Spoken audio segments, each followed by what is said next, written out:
Bhagavate Vasudevaya.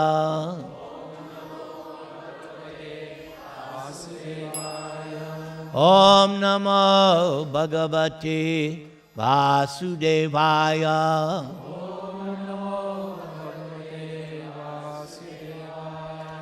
Om Namo Bhagavate Vasudevaya.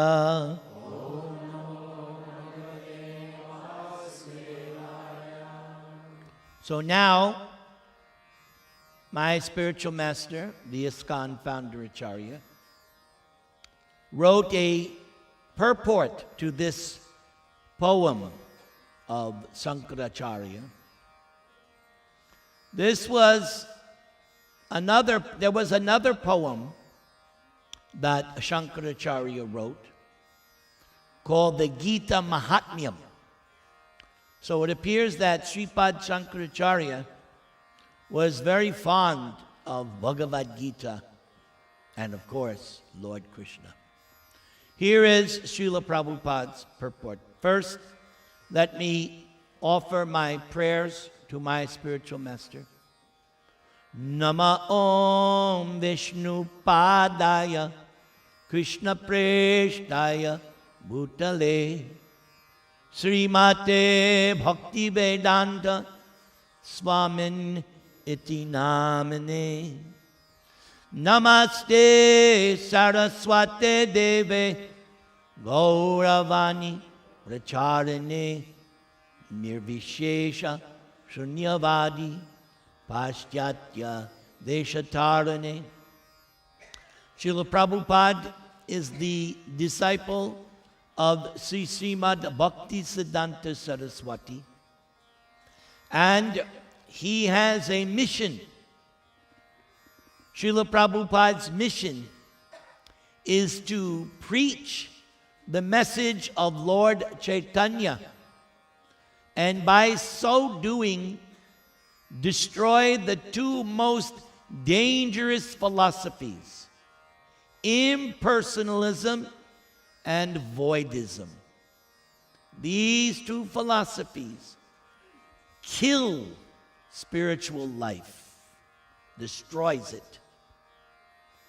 But Prabhupada's Bhaktivedanta purports nourishes spiritual life.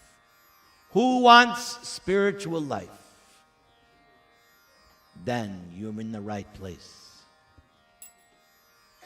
Prabhupada says, Sripad Shankara-acarya was an impersonalist from the materialistic point of view, but he never denied the spiritual form known as Sachid Ananda Vigraha, or the eternal blissful form of knowledge that existed before the material creation.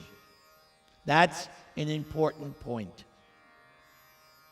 Because some people mistakenly think, oh, Krishna is simply coming after so many incarnations to the material world. But what they don't understand is that before the material universe is manifested, Krishna is already existing in his abode. That's a key point. When Shankara-acarya spoke of Supreme Brahman as impersonal, he simply meant that the Lord's Sachidananda form was not to be confused with a material conception of personality. In the very beginning of his commentary on Bhagavad Gita, Shankara-acarya maintains that Narayan, everybody say, the Supreme Lord is transcendental to the material creation. The Lord existed before the creation as the transcendental personality, and he has nothing to do with material personality. Lord Krishna is the same Supreme Personality, and he has no connection with a material body. He descends in his spiritual, eternal form. But foolish people mistake his body to be like ours. Shankara's preaching of impersonalism is especially meant for teaching foolish persons who consider Krishna to be an ordinary man composed of matter. No one would care to read Bhagavad Gita if it had been spoken by a material man, and certainly Vyasadeva would not have bothered to incorporate it into the history of the Mahabharata. According to the above verses, the Mahabharata is the history of the ancient world, and Vyasadeva is the writer of this great epic. The Bhagavad Gita is identical with Krishna. Keep that in mind. Bhagavad Gita and Krishna, identical. So even if we didn't have the deities here, we could put Bhagavad Gita and worship it. How many people have been to a Sikh temple? So you see that grunt, right? I've been. And when I was in Panama, there was one Gurdwara, right? And they were fanning their grunt. And I said, yes, they have the right idea. So maybe one of these days we'll do that. We'll have Bhagavad Gita as our deity, and we will worship. And because Krishna is the absolute Supreme Personality of Godhead, there is no difference between Krishna and his words. So Prabhupada makes this point elsewhere, that when you sit down to read or hear Bhagavad Gita, it's exactly as if you were there on the chariot instead of Arjuna. Because when Krishna is speaking to Arjuna, he's speaking to you. He's not speaking just to Arjuna. He's actually speaking to everyone. Therefore, the Bhagavad Gita is as worshipable as Lord Krishna himself, both being absolute. One who hears Bhagavad Gita as it is actually hears the words directly from the salutation lips of the Lord. But unfortunate persons say that the Gita is too antiquated for modern man who wants to find out God by speculation or meditation. I have heard this throughout my various travels around the world. I have heard this. They say, oh, Gita, that was for a different age. Now we have to follow Wall Street Journal or some other, Harry Potter. No. Bhagavad Gita is valid now, and it will be valid in the future. Why? He already said it more than once. Absolute. It transcends time and space. Sripad Shankara-acarya explicitly says, you fools, just worship Govinda and that Bhagavad Gita spoken by Narayan himself. That's not me saying. I'm not, okay? Shankara-acarya says, you fools, not me, so don't blame me. I'm just a messenger. Yet, foolish people still conduct their research to find out Narayan. Consequently, they are wretched and they waste their time for nothing.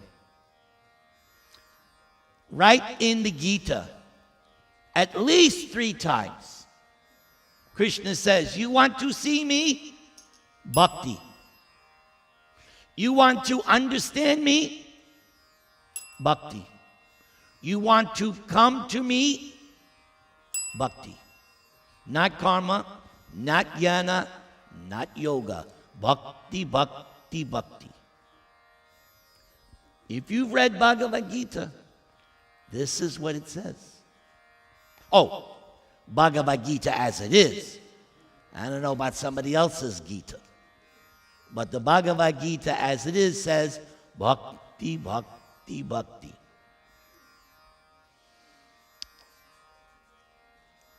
Narayan is never wretched, nor is he Daridra.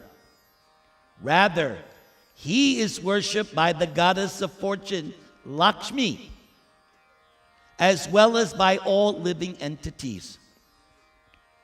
Shankara declared himself to be Brahman, but he admits that Narayan, or Krishna, to be the Supreme Personality who is beyond the material creation.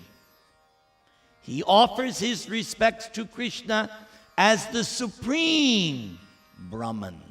This is something very important. We're all Brahman. We're all spiritual. But Krishna is Para Brahman, the superior Brahman. Now, some people don't like that. But that is actually what is stated. There's a difference between Brahman and Para-Brahman. Just as there's a difference between Atma and Param Atma. Both Atma and Paramatma are within the heart.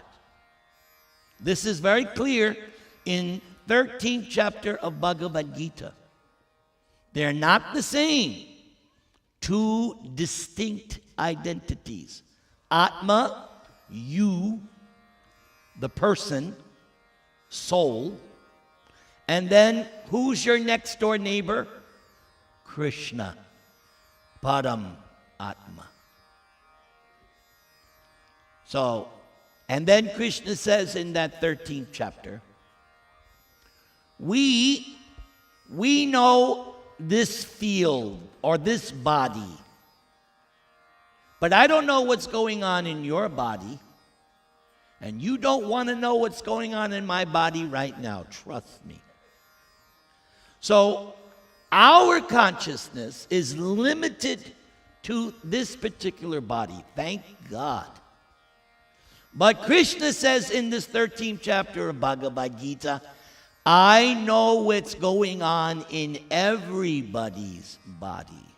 And he's aloof. It's not that Krishna is in the body of some demon and he's suffering. No.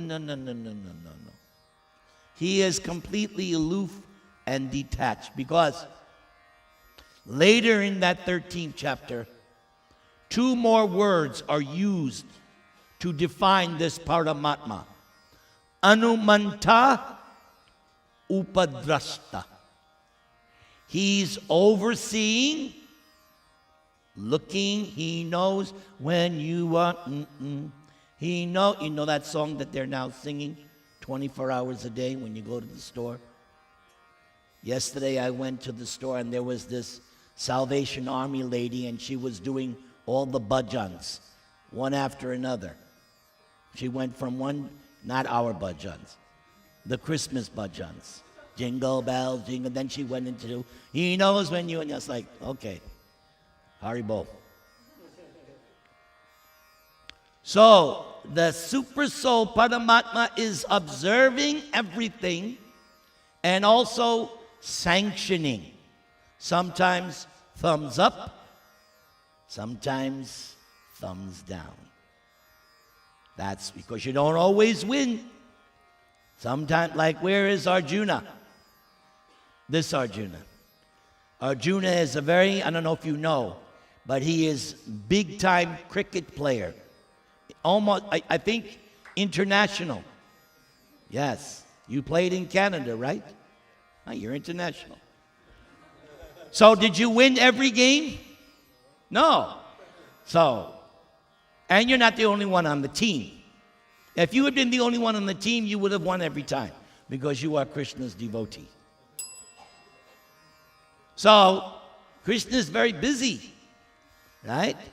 Because all the players, he's like, okay, you drop, you go, hardworking. Let's continue. He offers his respects to Krishna as the supreme Brahman or Para-Brahman because Krishna is worshipable by everyone. Only the fools and enemies of Krishna who cannot understand what the Bhagavad Gita is, although they try to make commentaries on it, say it is not the personal Krishna to whom we have to surrender ourselves utterly, but to the unborn, beginningless, eternal, who speaks through Krishna. Here Prabhupada is referring to a past president of India, Dr. Radha Krishnan. And he wrote a commentary on Bhagavad Gita, and that was Dr. Radha Krishnan's comment on Bhagavad Gita 1866, when Krishna says what? What does he say here on in 18? What does that mean? Right. So this Dr. Radha Krishna says, no, you don't surrender to Krishna. You surrender to the unborn, eternal within Krishna.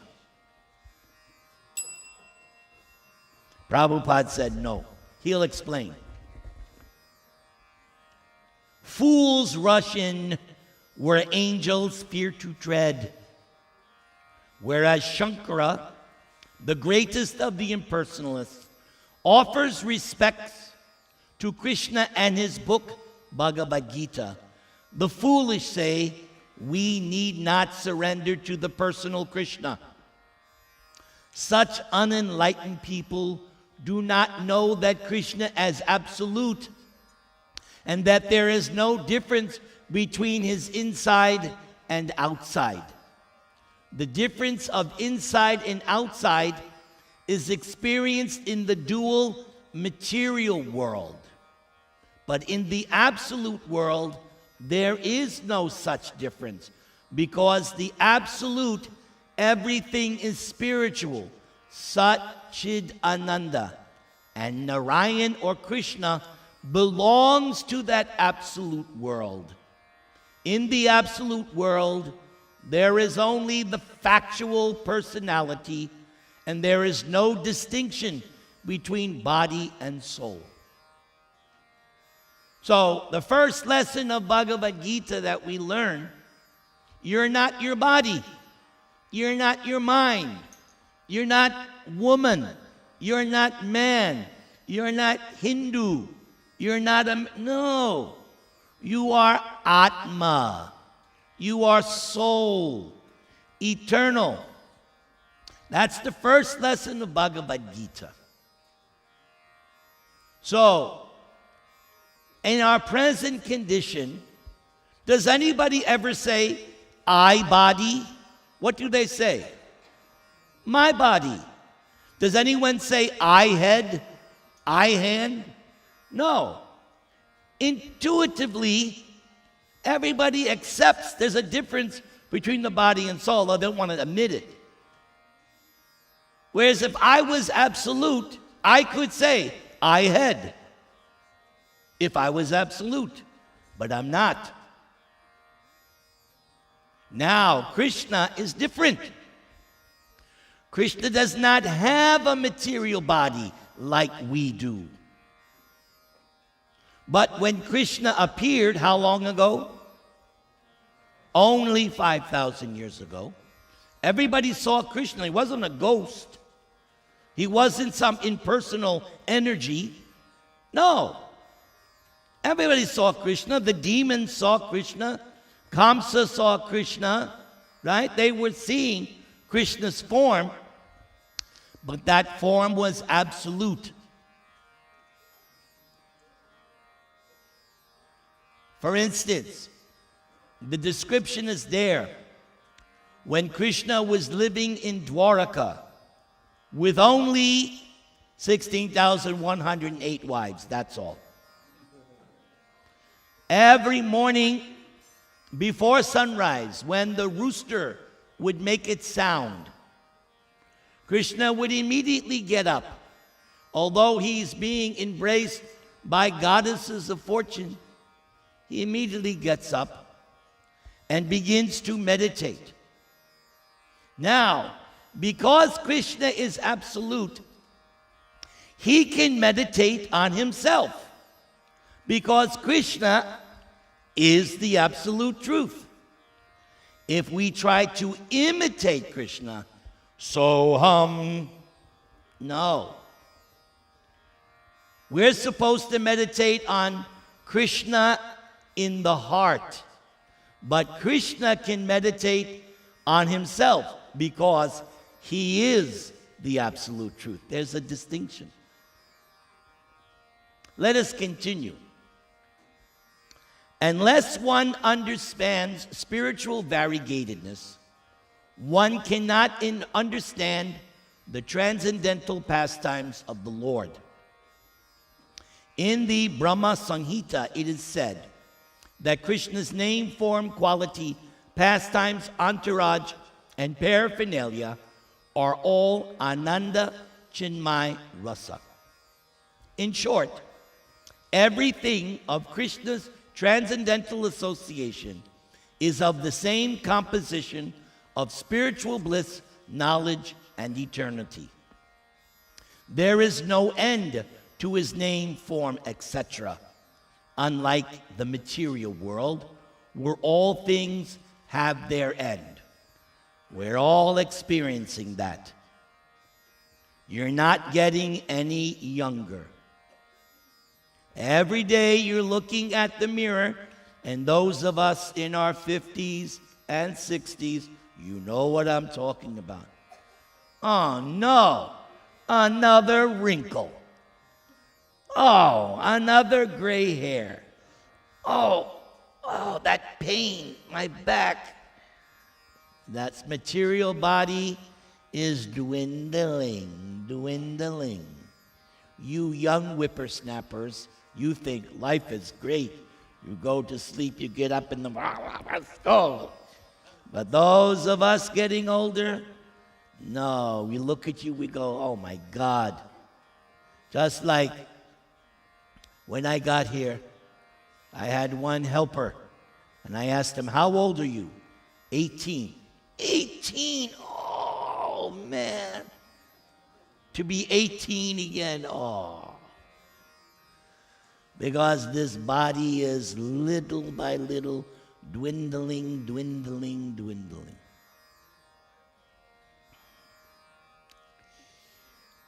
As stated in the Bhagavad Gita, only fools deride Krishna, whereas it is Shankara, the greatest impersonalist, who worships Krishna, his cows, and his pastimes as the son of Vasudeva and pleasure of Devaki.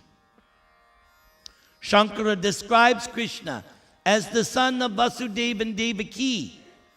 Does he mean that he is worshiping an ordinary material man?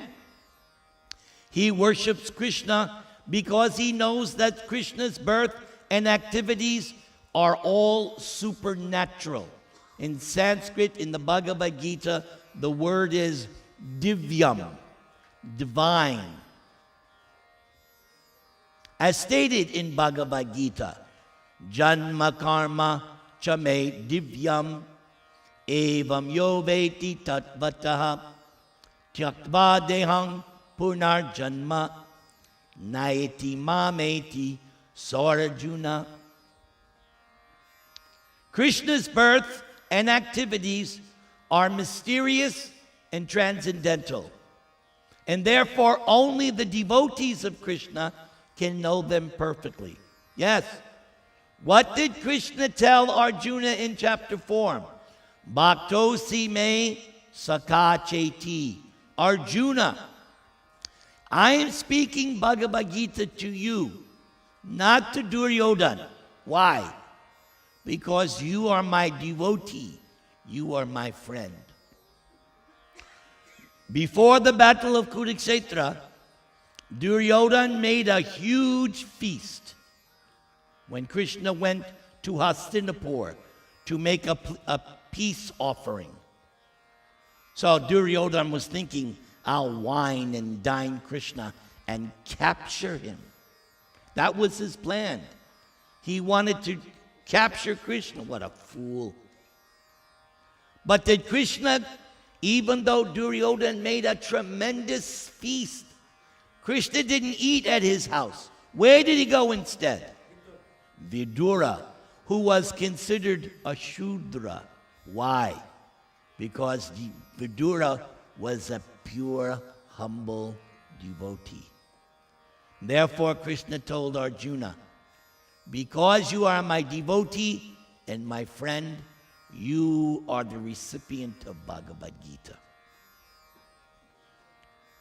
Shankara was not such a fool that he would accept Krishna as an ordinary man and at the same time offer him all devotional obeisances, knowing him as the son of Devaki and Vasudeva. According to Bhagavad Gita, only by knowing the transcendental birth and activities of Krishna can one attain liberation by acquiring a spiritual form like that of Krishna. There are 5 kinds, different kinds of liberation. One who merges into the spiritual auras of Krishna, known as the impersonal Brahman effulgence, does not fully develop one's spiritual body. But one who fully develops his or her spiritual existence becomes an associate of Narayan or Krishna in different spiritual abodes. One who enters into the abode of Narayan develops a spiritual form exactly like Narayan, 4-handed. And one who enters the highest spiritual abode of Krishna, known as Goloka Vrindavan, develops a spiritual form of 2 hands like Krishna. So, who wants to go and achieve a Narayan form? Who wants to go and attain a Krishna form? Where the rest of you want to go? You want to come back to Irvine? Oh, you can if you want. Krishna gives you that option. Me, I want to go to Goloka Vrindavan. Will you bless me? Chant Hare Krishna.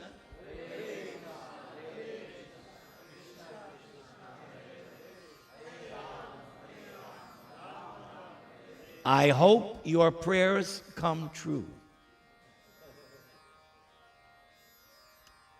Shankara, as an incarnation of Lord Shiva, knows all these spiritual existences, but he did not disclose them to his then Buddhist followers because it was impossible for them to know about the spiritual world. Lord Buddha preached that void is the ultimate goal. So how could his followers understand spiritual variegatedness? Therefore, Shankara preached Brahma Satyam Jagan Mithya. Material variegatedness is false, but spiritual variegatedness is fact. In the Padma Purana, Lord Shiva has admitted that he had to preach the philosophy of Maya or illusion in the Kali Yuga as another edition of the void philosophy of Buddha. He had to do this by the order of the Lord for specific reasons. But he disclosed his real mind by recommending that people worship Krishna.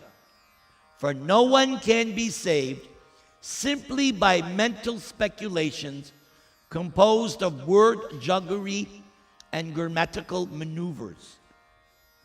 Shankara further instructs, Bhaja Govindam, Bhaja